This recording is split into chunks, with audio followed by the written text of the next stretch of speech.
চলে এসেছি আবারও একটা নতুন ভিডিও নিয়ে। আজ রবিবার, রাত্রি তখন প্রায় 10টা বাজে। বসে পড়েছি মেহেন্দি করতে। যদিও বিয়েবাড়ি এখনো 2 দিন বাকি, আর এদিকে ক্যামেরাম্যানও রেডি।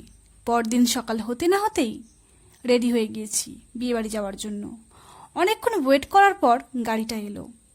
আমাদের লোকেশন ছিল কুদঘাট। তারপর সবাইকে টাটা করে বেরিয়ে পড়লাম বিয়েবাড়ির উদ্দেশ্যে। আজকের ওয়েদারটা ছিল কিন্তু বেশ দারুণ। সকালের মিষ্টি রোদ আর ঠান্ডা বাতাস, দারুণ লাগছিল রাস্তাটা। আর এই রোডটাকে বলা হয় পরামংশ রোড, যেটা আমাদের বাড়ির পথেই পড়ে। ভোরবেলা উঠেছিলাম তো, সেই জন্য গাড়িতে যাওয়ার সময় ঘুমিয়ে পড়েছিলাম। বাইরের ঠান্ডা ওয়েদার আর হাওয়াতে বেশ ভালো লাগছিল। তারপরে মামার বাড়ি পৌঁছে গেলাম। সেখানে গিয়ে দেখি অলরেডি আইবুড়ো ভাতের অনুষ্ঠান শুরু হয়ে গেছে, আর সেদিন ছিল আমার শেষ আইবুড়ো ভাত। তারপরেই আমরা চলে গেলাম রুমে।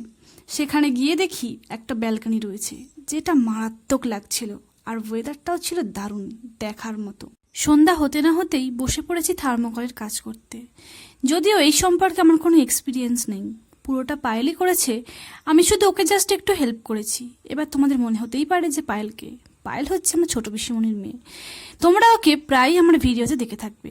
আর বলে দিই, মামার নাম হচ্ছে বিক্রম আর মামির নাম হচ্ছে সঙ্গীতা। দুটো কালার দিয়ে করেছিলাম, কেমন লাগছে তোমরা অবশ্যই কমেন্টে জানিও।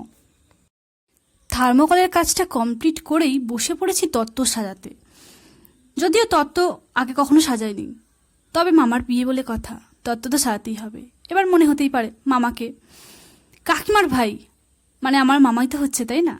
যাই হোক, এই ট্রেতে ছিল কনের যাবতীয় জিনিসপত্র, পারফিউম, আলতা, সিঁদুর, গোলাপ জল থেকে শুরু করে টিপ, ক্লিপ, এই সমস্ত কিছু।